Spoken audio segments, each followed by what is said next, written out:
안녕하세요. 40대 여자입니다. 이 채널의 사연을 많이 들어봤는데 힘든 일을 겪은 분이 엄청 많이 계시더라고요. 그리고 위기를 잘 이겨내고 사시는 걸 보고 대단하다는 생각과 응원을 드리고 싶은 마음이 컸습니다. 저도 인생에 위기가 온 적이 있었는데 어떻게 이겨냈는지 써보도록 하겠습니다. 재밌게 들어주시길 바랍니다. 제 남편은 처음엔 몹시 다정하고 가정적인 사람이었는데 결혼 3년차 때부터 조금씩 변하더라고요. 주위에서 2년만 지나면 대면대면해진다고 해서 우리 부부는 아니라고 말하고 다녔는데 다른 부부들과 다를 게 없었습니다.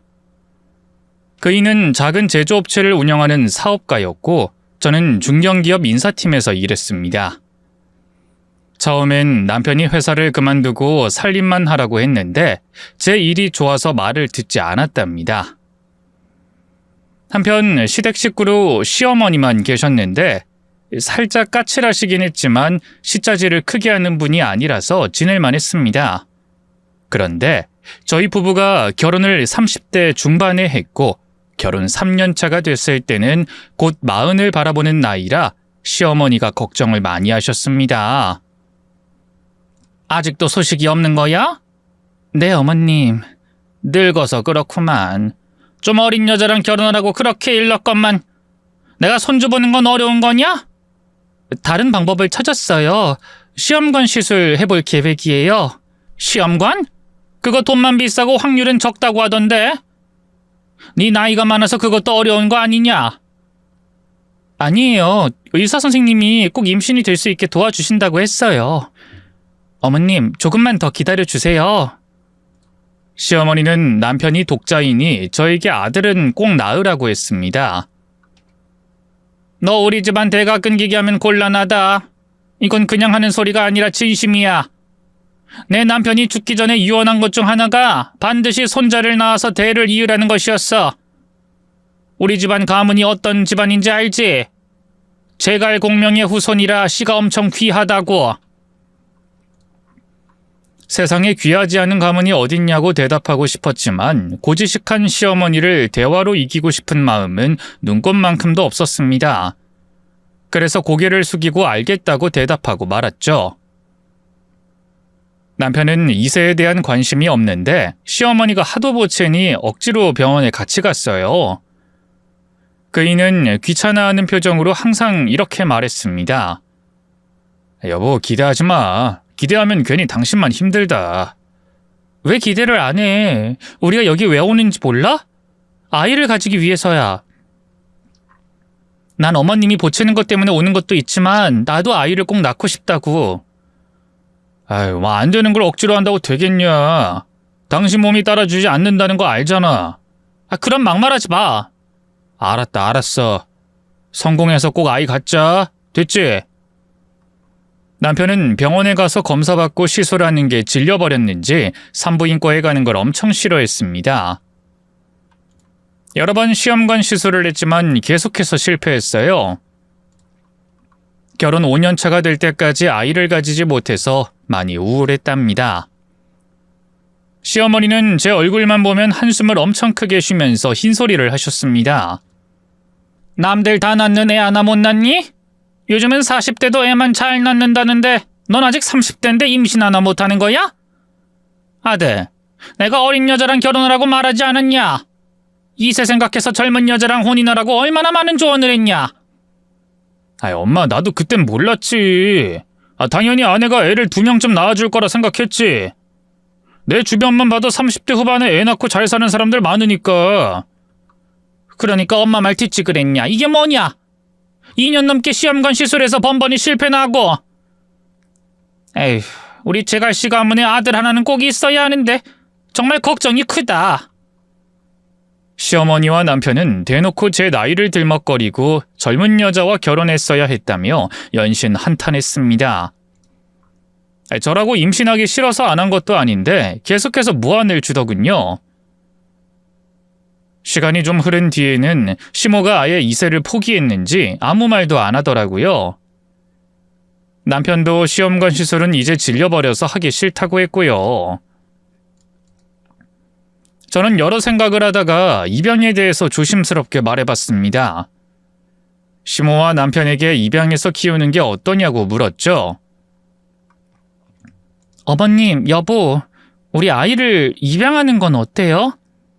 요즘 불임인 부부들 많은데 입양으로 시선을 돌려서 아이를 키우기도 해요. 우리도 아이를 입양해서 기르면 어떨까요? 시모는 입양이란 단어를 듣자마자 저에게 쌍욕을 하셨습니다. 이게 미쳤나? 우리 집안 씨도 아닌 애를 데려다 키우겠다고? 너 그게 말이냐 막걸리냐? 네 몸뚱아리가 애를 못 낳으니까 남의 애를 데려다 키우자고? 이거 아주 정신 나간 기집애네. 한 번만 더 입양 소리하면 네 주둥이 확 으깨버릴 줄 알아. 엄마 말이 맞아. 피도 안 섞인 애를 어떻게 키워? 난 못해. 당신이 스트레스 받는 거 아는데 그렇다고 남의 애를 키우는 건 싫다. 두 사람은 엄청 싫어하며 입양을 반대했습니다. 시모는 하던 시험관 시술이나 다시 해보라고 말씀하셨어요. 40 전에 임신하지 못하면 저희 부부 얼굴을 안 보겠다는 말씀도 하셨습니다. 6개월 동안 억지로 남편을 끌고 계획한 시술을 받아봤지만 역시나 임신 실패였습니다. 시어머니의 악담을 들을 거라 생각하고 시댁에 갔는데 어쩐 일인지 임신에 대해 말씀하지 않으셨어요.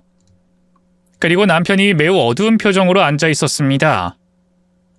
저에게 무슨 말을 하려고 하는 것 같았는데 계속 뜸들이고 있더군요.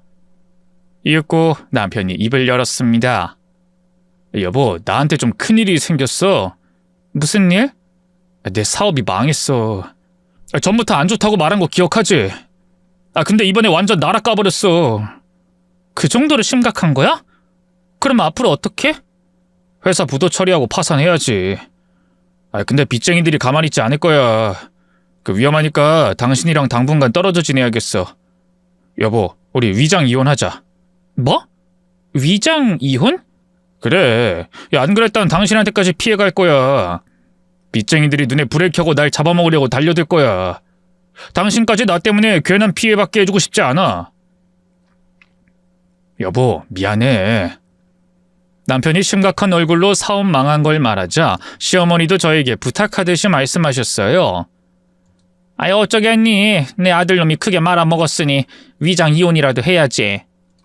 당분간 따로 살고 잠잠해지면 다시 재결합하고 살아라. 어머님, 진짜로 저희가 위장 이혼을 해야 해요? 전 무슨 일이 있어도 남편 옆에 있고 싶어요. 여보, 나 괜찮아. 당신이 힘든 상황인데 같이 힘들어도 괜찮다고. 상황이 심각해. 회사도 날아갔고 집도 날아갔어. 우리 둘이 같이 살 집도 없어진단 말이야. 한 1년 정도만 떨어져서 살자. 여보, 이게 우리한테 최선이니까 위장 이혼하자. 그이는 매우 어두운 얼굴로 이렇게밖에 할 수 없다며 자기 말을 따라달라고 했어요. 시어머니도 최선의 선택이니 그렇게 해야만 한다고 말씀하셨습니다. 이성적으로 판단해야 한다. 우리 아들 사업이 망하게 됐으니 뒷일이 만만치 않을 거야. 며느리 너한테 피해가 가면 안 되니까 위장 이혼해. 꼭 그래야만 한다면 그렇게 할게요. 그래, 잘 생각했다. 나중에 상황 봐서 다시 합치든지 해라. 다음 날 아침에 일어났는데 빚쟁이들이 현관 앞으로 찾아와 소리를 지르며 문을 열라고 난리였습니다. 얼마나 무섭던지 현관 앞으로 다가가지도 못하겠더라고요. 제가 경찰에 신고하겠다고 하니 남편이 무슨 소리냐며 아무것도 하지 말고 조용히 있으라고 했습니다.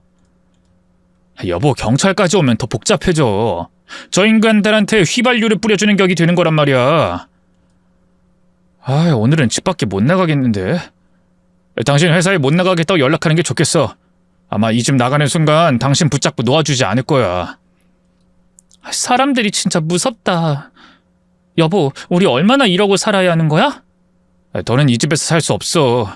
빚쟁이들 피해 야반도주하듯이 밤에 집을 빼야 할 거야. 그리고 우린 위장 이혼하고 따로 살다가 나 개인 회생하고 잠잠해지면 그때 다시 합치자. 남편의 말도 그렇고 현관 밖에서 욕설과 막말로 문 열라고 하는 빚쟁이들이 위장 이혼할 마음을 심어줬습니다. 그래서 이혼장에 도장을 찍고 전 회사 근처 오피스텔을 월세로 얻었고 남편은 공사장 인부로 일하면서 지내겠다고 숙소 생활을 했어요. 사업 망하고 나니 상황이 진짜 힘들고 불편하게 되었죠. 다행히 저를 찾아오는 빚쟁이들은 없었어요. 일주일 정도 조용히 지내다가 남편이 어떻게 지내는지 궁금해서 연락해봤답니다. 여보, 막노동 할만해? 힘들지 않아? 힘들긴 한데 그래도 조용히 해서 괜찮아. 여보, 누가 당신 찾아간 적 없지? 아무도 안 왔어. 다행이다. 당신한테 미안해 죽을 것 같았는데. 우리 언제까지 이렇게 지내야 해? 몇 달이나 1년 정도. 갚아야 할 돈이 억 단위니까 이거 다 갚을 때까진 각자 생활하자. 그렇게나 길게? 여보, 그래도 얼굴은 보면서 지내야지. 내가 당신 있는 대로 갈 테니까 주소 알려줘. 주말에 내려갈게. 안 돼. 투자자들이 눈에 불을 켜고 날 찾고 있어. 당신한테 미행 붙어서 쫓아올지도 모른다고. 정말 큰일이네. 알았어. 그럼 밥 잘 챙겨 먹고 통화는 매일 하자.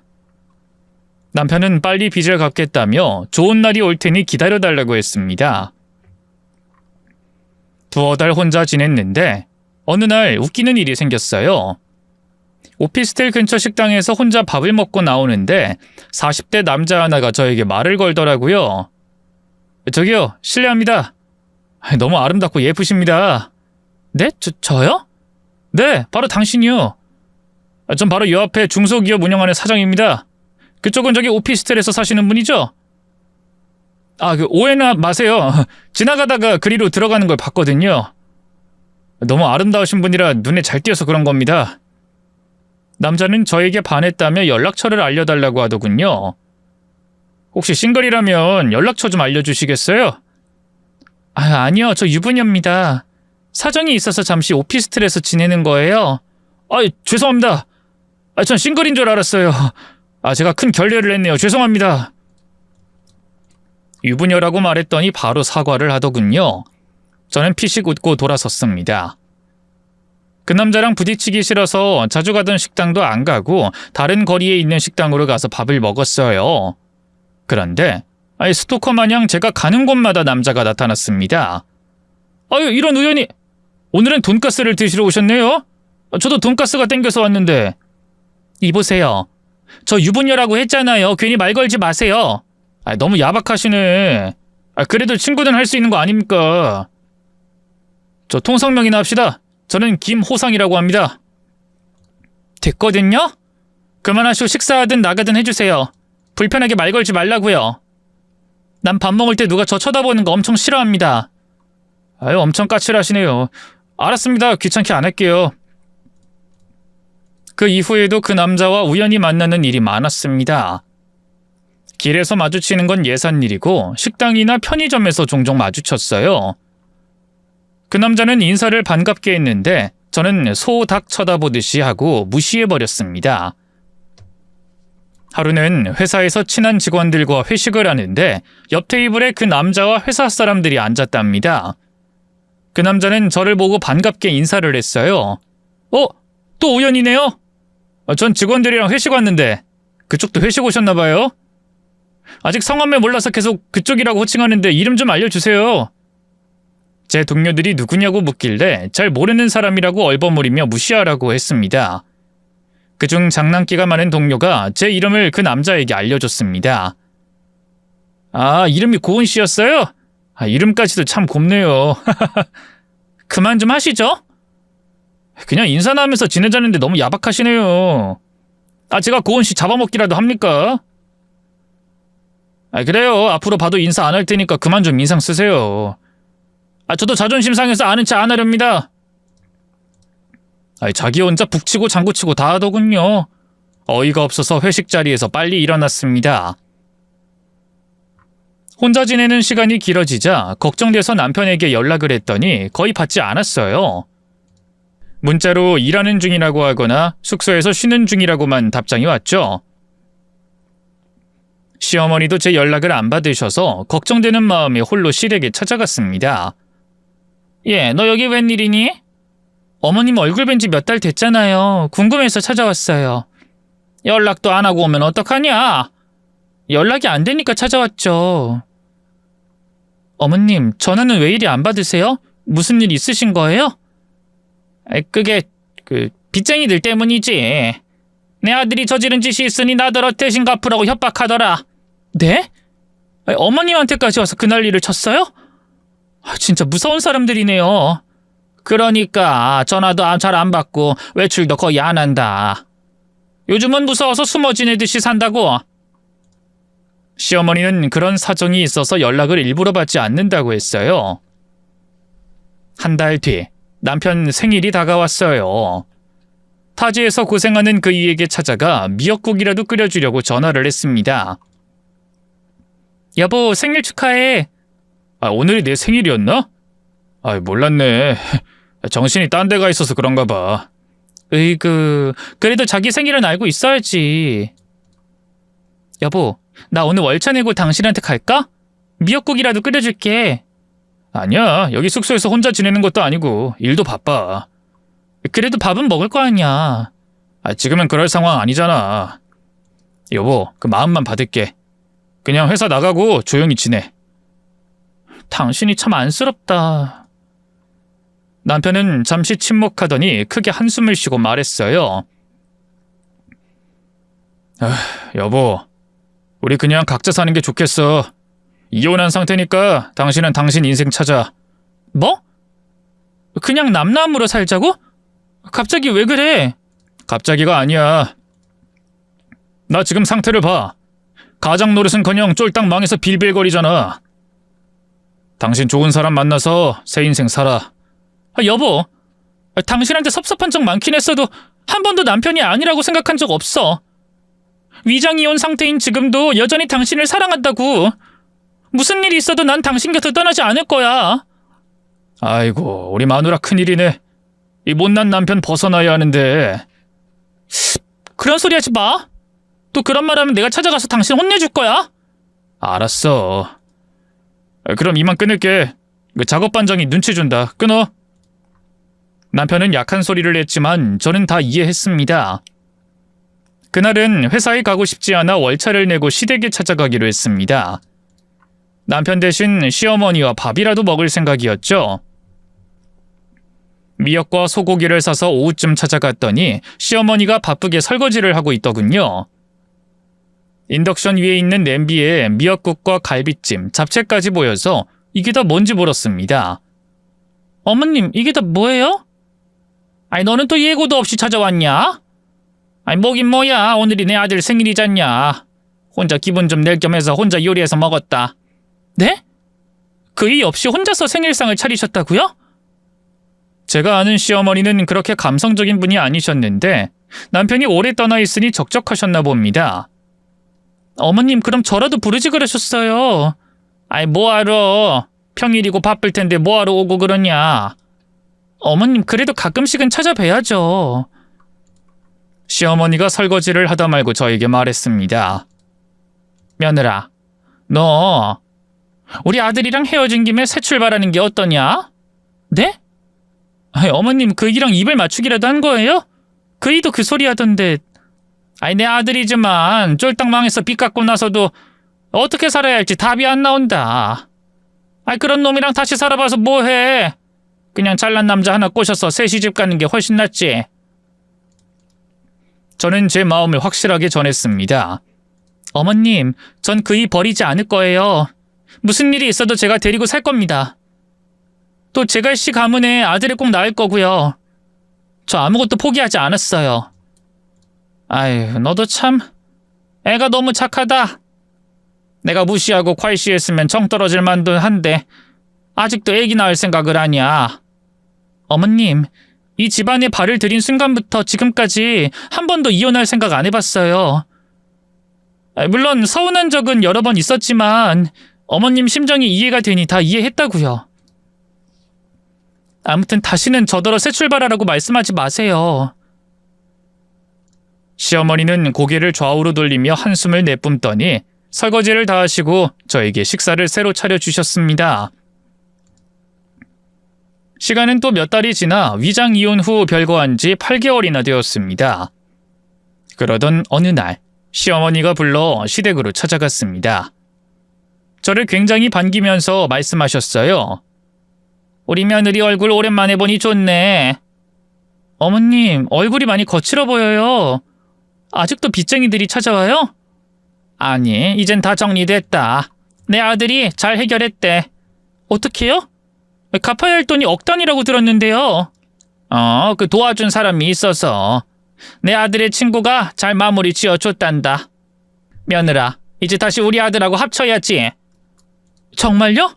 이제 다시 같이 지내도 되는 거예요? 아이 그럼 다 해결했다고 했잖냐. 네가 새 출발 안 하고 기다려줘서 무척이나 고맙다. 그거야 당연한 거죠. 저 의리 있는 여자입니다, 어머님. 그래, 고맙다, 고마워. 근데 집은 네가 좀 마련해주면 안 되겠냐? 너도 알겠지만 내 아들이 돈도 없고 나도 가진 게 없으니 네가 나서야 할 것 같다. 어디 전세라도 얻어서 지냈으면 하는데. 네, 제가 마련할게요. 아유, 착하기도 해라. 며느라, 네가 내 며느리여서 너무 감사하고 자랑스럽다. 우리 앞으로 더 친하게 잘 지내보자. 네, 그래요. 저도 어머님께 훨씬 더 살갑게 굴고 잘할게요. 그리고 반드시 아이도 낳겠습니다.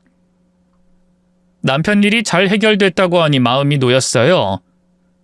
그리고 전세 정도는 제가 마련할 수 있어서 그렇게 하겠다고 대답했습니다. 나중에 남편이 일하는 곳에서 올라오면 자세히 대화도 하고 집을 마련하고 합칠 생각이었어요. 일주일 뒤 남편이 올라왔다는 연락을 받게 되었고 살림을 합치기로 마음먹었어요. 그런데 오피스텔 앞에서 스토킹을 하는 건지 호상 씨가 절 기다리고 있더군요. 이보세요. 자꾸 왜 이러세요? 지금 날 기다리고 있던 거예요? 저 만나려고? 고은 씨 나오셨군요. 다름이 아니라 제가 보여드릴 게 있어서요. 저 유부녀라고 했고 아는 척도 하지 말라고 했잖아요. 그리고 우리 남편이 빚을 해결해서 다시 재결합할 거예요. 재결합이요? 벌써 혼인신고서에 도장 찍은 건 아니죠? 고은 씨, 이거 보시고 결정하세요. 안 보시면 후회하실 겁니다. 자꾸 귀찮게 굴어서 뭘 보여주려고 하는 건지 말이나 들어보려고 했습니다. 이윽고 핸드폰을 꺼내 호상 씨가 보여준 건 다름 아닌 남편과 시모의 사진이었습니다. 여기 보이는 아파트가 제가 사는 곳이에요. 그리고 고은 씨의 남편은 지난번 고은 씨 핸드폰 배경사진 보고 눈에 익혀놨습니다. 고은 씨 핸드폰에서 본 남자가 저희 아파트에서 지내길래 사진 찍어뒀죠. 제 핸드폰 배경사진 보고 남편 얼굴을 익혔다고요? 호상 씨도 대단하네요. 이 남자 제 남편 맞아요. 그리고 옆에 있는 분은 시어머니 맞고요. 그렇죠? 역시 내 눈썰미는 보통이 아니라니까. 근데 왜 따로 사세요? 별거 하는 중이세요? 잠깐. 근데 이 아파트에 산다고요? 제 남편 지방에서 숙소 생활하는데? 아니에요. 제가 거의 매일 봤어요. 아파트 단지에서 왔다 갔다 하는 걸 봤다고요. 고은 씨, 어떻게 된 일인지 좀 알려주세요. 별거 중이시면 저랑 만나도 되는 거 아닌가요? 저는 사진을 보고 적지 않은 실망을 받았습니다. 남편이 개고생하면서 지낸다더니 아파트에서 편하게 지내는 걸 보니 뭔가 속은 기분이었습니다. 호상 씨가 어떤 사연 때문에 별거 중이냐고 캐물어서 저도 모르게 위장이혼 이야기를 꺼냈어요. 제 남편이 사업 망해서 위장이혼했어요. 빚쟁이들이 저한테까지 붙을까 봐요. 이상하네요.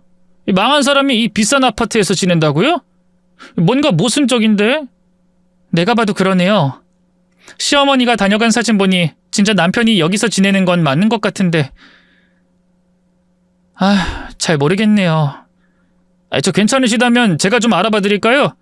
제 후배가 탐정이거든요. 금세 어떤 사연인지 알아봐 드릴 수 있어요. 그런데 왜 이렇게 저한테 관심이 많으세요? 친구라도 되고 싶어서요. 걱정 마세요. 이거 도와준다고 뭐 어떻게 하자는 건 아니니까. 그럼 알아봐 주세요. 남편이 지금 무슨 짓을 하고 있는지. 이틀 후 호상 씨는 모든 걸 알아냈다며 저를 불러냈습니다. 조용한 카페에서 핸드폰 사진을 하나하나 전송해줬습니다. 그리고 사진에 대한 설명을 하더군요. 경악을 금치 못하고 탄식을 했습니다. 잠시 후 남편의 전화가 오더군요. 저에게 시댁으로 오라고 했답니다. 알아서 연락을 해주니 두 주먹을 불끈 쥐고 시댁을 향해 달려갔습니다. 시어머니가 현관문을 열어주며 어서 오라며 크게 웃더군요. 며느라 잘 왔다. 우리 아들이랑 셋이 오랜만에 한자리에 만나는구나. 네, 어머님 엄청 오랜만이네요. 거의 8개월 만인가요?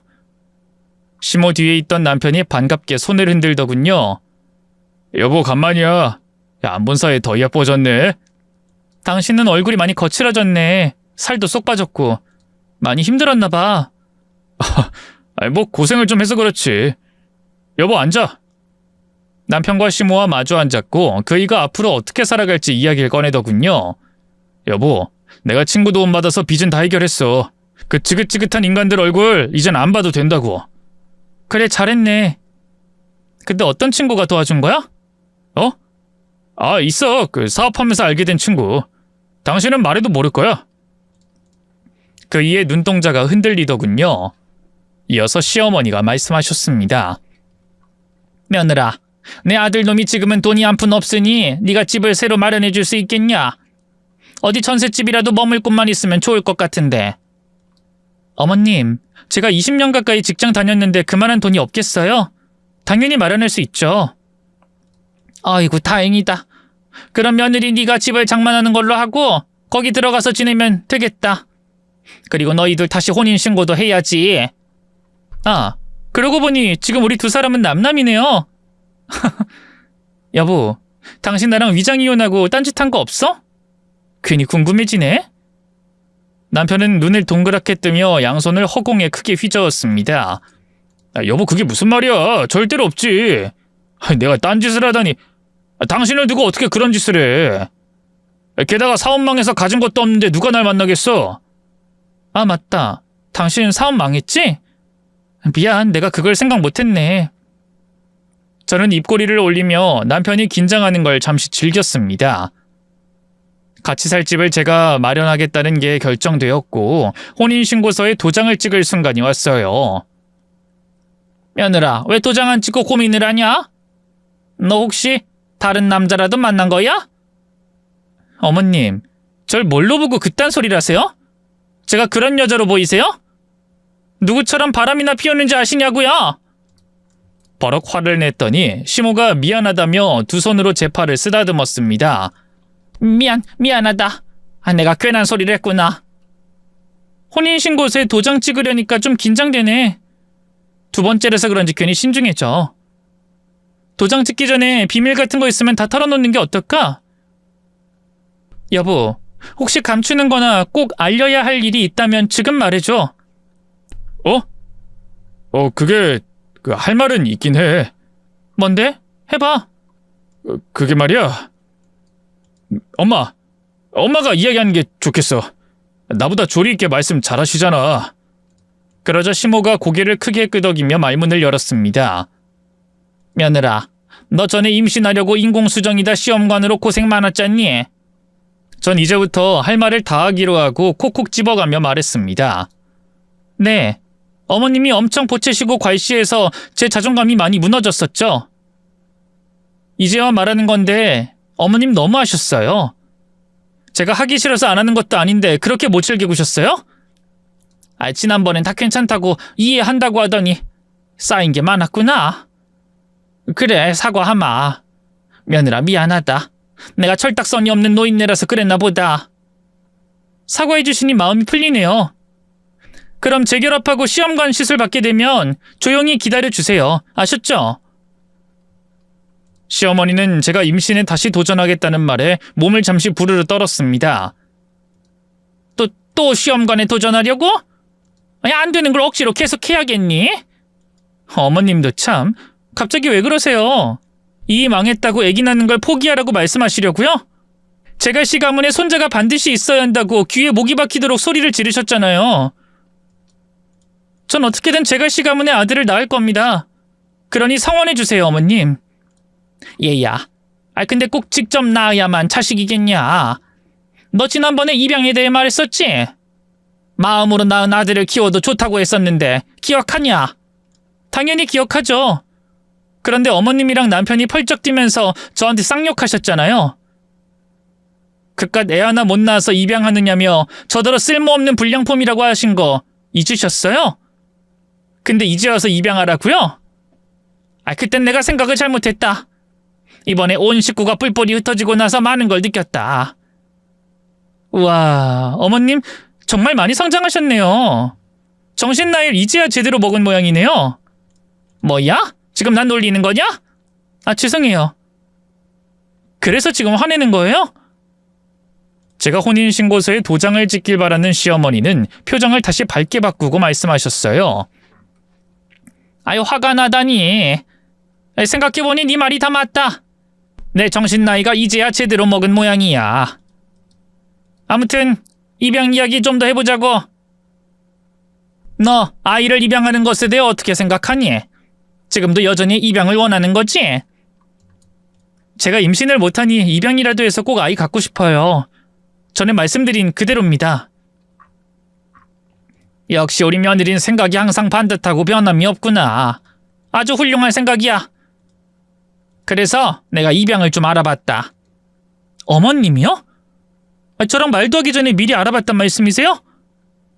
제 질문이 끝나자 방 안에서 아기 울음소리가 들렸습니다. 어머, 이게 무슨 소리야? 어머님, 여보, 방 안에 누가 있어요? 잠시 기다리거라. 애 데리고 나올게. 시몬은 성급히 안방문을 열고 요람에 누워있는 아기를 들어 올려 안고 빙그레 웃으며 걸어 나오셨습니다. 남편은 제 눈치를 보며 시선을 피했고 저는 엷은 미소를 지었습니다. 어머님, 누구 얘기예요? 그게 얼마 전에 미혼모를 알게 됐다. 그 사정이 엄청 딱한 사람이었지. 혼자 애 키우는 게 힘들겠다고 해서 너희 부부가 키웠으면 좋겠다 싶어서 입양 절차 밟으려고. 임시로 맡아주기로 했으니 너희가 절차 밟고 이 아이의 부모가 되주면 좋겠구나. 우와, 진짜 귀엽네요, 어머님. 제가 안아봐도 될까요? 그럴래? 역시 우리 며느린 마음이 천사 같아서 아이를 보자마자 사랑스러운 눈으로 보는구나. 네가 이 아이의 엄마가 되면 정말 잘 키울 거야. 아이를 받아들고 모두가 들을 수 있게 또박또박 말했어요. 아가야, 참 예쁘다. 네가 여기까지 오게 된 사연을 이 아줌마가 알아. 우쭈쭈쭈. 아줌마 남편이랑 시어머니가 아줌마 속이고 위장 이혼을 했어. 아줌마 남편이 바람이 나서 다른 여자를 임신시켰거든. 아줌마가 임신을 못해서 시어머니가 날 엄청나게 싫어했으니 여기 있는 두 사람은 아주 신이 났겠지. 그래서 회사 망했다고 거짓말하고 위장 이혼을 했단다. 그리고 널 낳아준 엄마랑 좋은 아파트에 가서 살림 차렸는데 큰일이 나고 말았지. 네 엄마가 네 아빠 돈을 싹 다 가지고 도망갔대. 어리석은 네 아빠가 아파트 명의도 재산도 다 네 엄마한테 맡겨버렸대. 그리고 네 아빠 생일 때 아줌마 빼고 온 식구가 잔치하고 나갔던 모양이야. 네 할머니가 적적해서 그런 줄 알았는데 아니었어. 퍼즐이 확실하게 맞춰지는구나. 그걸 이제야 알게 되니 이 아줌마의 부하가 치미는구나. 아가야, 네 엄마가 도망가고 나서 거짓골된 네 아빠가 아무렇지 않게 아줌마한테 빨대 꽂고 널 키워주길 바라는 모양이야. 근데 아줌만 그런 짓 못하겠구나. 우쭈쭈쭈. 넌 아빠랑 할머니랑 둘이 살아야겠다. 호상씨가 탐정을 통해 알아봐준 걸 제가 아기를 보며 읊어댔더니 시모와 남편 얼굴이 사색이 되더군요. 두 사람은 한참 동안 입을 열지 못했습니다. 어머님, 다시 아기 받아주시죠. 데려가세요. 그래. 어머님, 손잡아서 좋으시겠어요. 제갈 가문의 피를 이을 수 있으니 행복하시겠어요. 그렇지 뭐. 그런데 어떻게 안 거냐? 누가 일러주든? 그게 중요한가요? 중요한 건 어머님과 이이가 저에게 거짓말하고 위장 이혼을 했다는 거죠. 사업장 팔아버리고 상간녀랑 살림 차리고 지낼 땐 아주 좋았겠죠.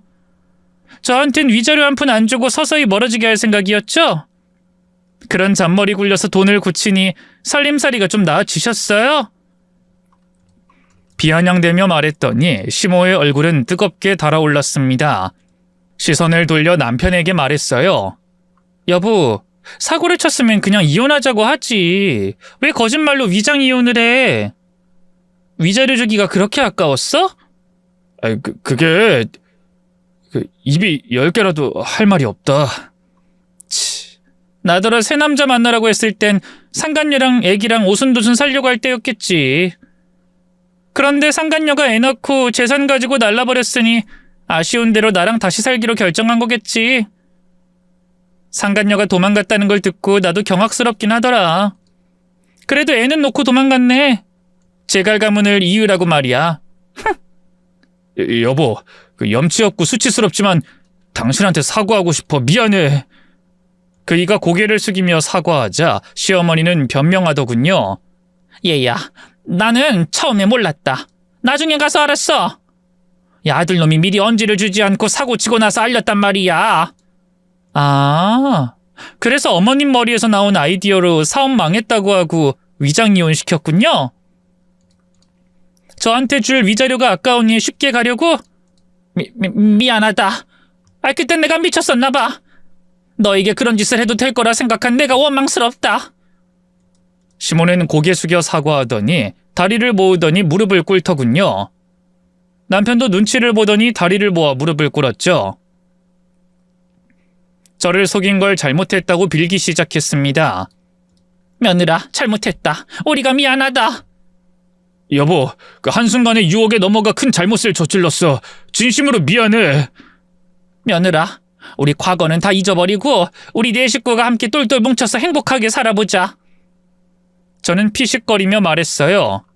네 식구? 아, 어머님 손자 말하는 거예요? 저더러 저 애를 키우라고요? 어머님, 너무하신 거 아닙니까? 어떻게 상간녀가 낳은 자식을 저더러 키우라고 하세요? 얘야, 그러니까 용서를 빌고 부탁을 하잖아. 저 삐덩이가 무슨 죄가 있겠니? 어머님, 저 호구 아닙니다. 바보도 아니고요. 진실을 다 알게 됐는데 저더러 이이랑 재결합하는 것도 모자라 상간녀 애기까지 키우라고요? 난 안 합니다. 맘 같아선 고소라도 하고 싶은데 위장이혼에 동의를 했으니 뭘 어쩌겠습니까? 그냥 이대로 남남으로 살아야죠. 그러자 시어머니가 눈을 부릅뜨며 묻더군요. 너 다 알고 있으면서 여긴 왜 온 거냐? 우리 놀려먹고 이렇게 비굴하게 무릎 꿇게 만들려고 왔니? 네, 거기에다 이것도 주려고요. 바로 남편의 귓방망이를 날렸습니다. 제가 당한 정신적 고통에 비하면 매우 약한 벌이었죠. 한 대 때리고 나니 엔돌핀이 돌더라고요.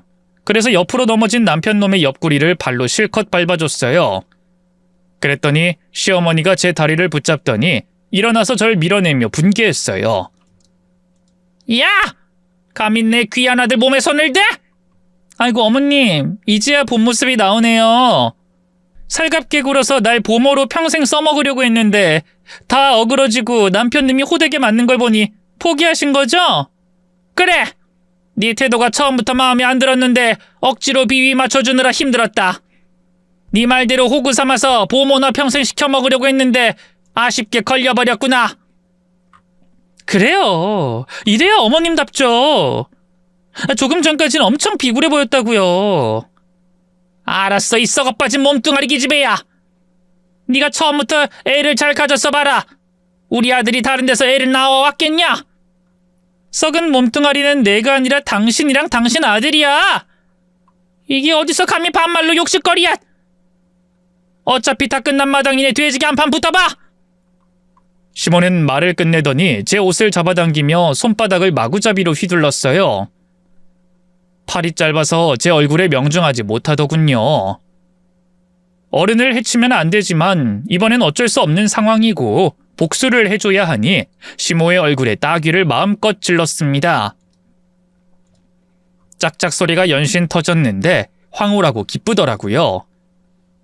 그동안 아주 많은 수모는 아니었지만 쌓였던 감정을 잠시나마 시원하게 풀 수 있었습니다. 시모를 몇 대 후려갈기고 쓰러뜨리자 남편이 일어나 덤벼들었어요. 이 여편네가 위아래도 없나? 당신 지금 뭐하는 짓이야? 좋게 좋게 해결하려고 했더니 상스러운 말이 나고 우릴 조롱해? 너 오늘 이 집에서 못 나갈 줄 알아. 처참하게 얻어터지고 살려달라고 빌게 해주겠어. 누가 처참하게 얻어터질지는 끝까지 가봐야지 않겠어? 남편과 동시에 주먹을 뻗었는데 제 주먹이 먼저 닿아서 저는 맞지 않았습니다. 머리가 빙빙 돌았는지 그 이가 풀썩 주저앉더군요. 그때부터 발길질로 실컷 두들겨 패줬습니다. 일어날 기운이 빠질 때까지 확실하게 조졌답니다. 심호자는 바닥에 널브러진 채 숨을 씩씩 쉬면서 일어나지 못하더군요. 저는 이제 할 일을 다 했으니 시댁에서 나가려고 신발을 신었습니다. 심호가 절 보더니 악담을 하더군요. 너 평생 애기 못 낳을 것은 당연하고 남자도 없을 거다. 외롭게 혼자 쓸쓸히 늙어가다 길에서 객사할 거야. 이에 피식 웃으며 대답했습니다. 저 이미 애인 생겼는데요. 어머님이 전에 그랬잖아요. 새 출발할 남자 찾으라고. 그래서 미리 찾아놨어요. 뭐야? 너 우릴 기만한 거냐? 저 못된 것! 잘못한 건 두 사람이지 난 아니에요. 그리고 이혼한 상태인데 애인 사귀는 게 뭐 어때서요? 누군 바람나서 애까지 낳아서 왔구만. 둘이 애기 잘 키우면서 오래오래 잘 사세요. 아까 말씀하신 대로 애가 무슨 죄가 있겠습니까? 예쁘게 잘 키워보세요. 그럼 다신 보지 맙시다. 안녕. 가운데 손가락을 들며 마지막 인사를 하고 나왔습니다. 그리고 오피스텔로 돌아가는데 호상 씨가 절 기다리고 있더군요. 얼굴이 왜 그래요? 고은 씨 괜찮아요? 네, 오늘 결판 찍고 왔어요. 이제 다 끝났어요. 호상 씨는 제 얼굴을 살피더니 특별히 다친 곳이 없는 걸 보고 말했습니다. 그럼 고은 씨 이제 완벽한 돌싱인 거죠? 제가 대시해도 되는 겁니까? 제가 어떤 꼴을 당했는지 다 알고서도 나랑 만나고 싶어요? 고은 씨가 잘못한 게 있습니까? 그 심호자가 못돼 먹은 것들이잖아요. 배고프네요. 한바탕 하고 왔더니 허기가 집니다. 저 맛있는 것 좀 사주세요. 네, 제일 비싸고 맛있는 집으로 가시죠. 한식당에 가서 고급 코스 요리를 먹었습니다. 그리고 제가 그렇게 좋다는 호상 씨와 만나보기로 했어요. 똑같은 돌싱에다가 인물도 좋고 경제적 능력도 좋은 중소기업 대표인데다 저 좋다고 하니 안 만날 이유가 없겠더라고요. 저희 두 사람은 6개월을 연애하고 혼인신고만 하고 결혼 생활을 시작했습니다. 그리고 아이를 가지고 싶어서 시험관 시술을 받기로 했답니다. 첫 시도에 기적적으로 임신에 성공했답니다. 여보, 나 임신이래. 의사 선생님이 틀림없는 임신이래. 뭐? 그럼 내가 아빠가 되는 거야? 신난다. 나도 너무 신나고 기뻐. 자기랑 나랑 운명인가 보다. 그러니까 한 번의 시도만 해 임신을 하지. 맞아. 난 처음에 당신 봤을 때부터 운명이라고 생각했어. 나 그렇게 여자한테 들이대본 게 살면서 처음이었다니까. 진짜 맞아? 뭐 일단은 믿어줄게. 앞으로 어떻게 하는지 두고 보겠어. 내 눈이 여러 곳에 달렸으니까 허튼 짓 하면 바로 끝장일 줄 알아. 무슨 말을 그렇게 살벌하게 하냐. 난 일편단심 민들레라고. 새 남편은 앞으로 살아봐야 알겠지만 현재로서는 굉장히 절 아껴주고 사랑해줬습니다. 이대로 영원히 살았으면 하는 바람이었네요. 저는 몸조심하라는 의사의 조언을 듣고 직장을 그만두고 집에서 태교만 했어요. 남편이 살림도 건들지 말라면서 가사도우미를 붙여줬답니다. 그래서 먹고 자고 산책 좀 하고 몸을 극도로 아끼면서 10달의 시간을 보냈어요. 출산은 엄청난 고통이 따랐습니다. 노산인데다 진통을 오래 해서 실신을 몇 번이나 하고 나서야 아들을 낳았답니다. 품에 안은 자식을 봤더니 정말 기쁘더군요. 평생 아이를 못 가질 줄 알았던 저에게 축복이 내려와서 더할 나위가 없었습니다. 산후조리원에서 푹 쉬고 퇴실하고 사랑스러운 아들과 하루 종일 붙어서 재밌게 육아했답니다. 절실하게 기다리던 아이라 그런지 힘든 것도 모르겠더라고요. 남편은 잠도 못 자고 아이를 돌보는 제가 안쓰러웠는지 아기가 울면 먼저 일어났습니다. 여보, 일어나지 말고 자. 내가 아들 볼게. 나 괜찮아. 당신 내일 출근하려면 푹 자야지. 괜찮아. 나 사장인 거 잊었어? 쉬엄쉬엄 일하면 돼. 어서 자. 고마워. 그럼 부탁할게. 아이를 낳자 남편은 더욱더 가까워진 느낌이 들었습니다. 회사 끝나면 집으로 달려와서 육아를 도와줬네요. 몇 달 뒤, 날씨 좋은 날, 유모차를 끌고 공원 한 바퀴를 돌고 있는데 어떤 남자가 울상을 하며 유모차를 끌고 있더라고요. 거리가 가까워지자 남자 얼굴이 확실하게 보였는데 전 남편이었습니다. 그이는 저와 눈을 마주치더니 제 유모차의 아들을 보고 헉 하고 놀랐습니다. 당신, 이 아긴 누구야? 내 아들. 지난달에 낳은 내 아들. 뭐? 당신이 애를 낳았다고? 그새 재혼해서 애를 싸질렀단 말이야? 말 좀 예쁘게 해라. 아무튼 시험관 시도해도 낳았단 말이야? 남편은 누군데? 아주 잘나가는 회사 사장이야. 당신이랑은 비교도 안 되게 잘생겼고 매너 있고 가정에 충실한 남자야. 똥차가 지나가니까 벤츠가 왔네. 아주 좋아 죽네. 난 아주 죽을 맛인데. 전 남편은 다크서클이 하도 짙어서 팬더곰 같았습니다. 심호 안부를 물었더니 충격적인 대답을 하더군요. 어머님은 잘 계셔? 자기 손자보느라 살만 나셨지? 우리 엄마 돌아가셨어. 뭐? 어쩌다가? 에휴, 제대로 사기를 당했으니까. 내 아들 말이야. 친자 검사해봤는데 내 아들이 아니래. 1년 동안 내 자식인 줄 알고 키웠는데 나랑 닮은 구석이 없어서 검사해봤는데 친자가 아니래. 그걸 알게 된 엄마가 충격으로 쓰러졌고 얼마 뒤에 심장마비로 돌아가셨어. 헉! 그게 진짜야? 그럼 피가 다른 아이를 당신이 혼자 키우는 거야? 그 여자 해외로 날랐어. 찾을 방법이 없으니까 내가 키워야지 별 수 있겠어. 친자가 아니라고 해서 보육원에 보내려고 했더니 절대로 안 된대. 요즘 애를 함부로 보육원에 못 보내니까 내가 이러고 있는 거야. 헐, 진짜 충격적이다. 그러니까 상간녀가 당신 재산 다 털어갔는데 다른 놈 자식을 낳고 버렸다는 거잖아? 그 여자 보통이 아니네. 제대로 걸렸구나. 나 지금 사는 게 사는 것 같지 않아.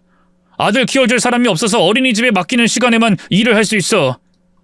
그래서 배달기사로 일해. 전 남편은 진짜 인생이 바닥까지 추락했더군요. 짠하다. 아휴. 시어머님 그렇게 돌아가시고 당신은 누구 애인지 모를 아이를 키우고 있으니 정말 오장육부가 뒤틀리겠어. 뒤틀리다 못해 골마 터진 기분이야.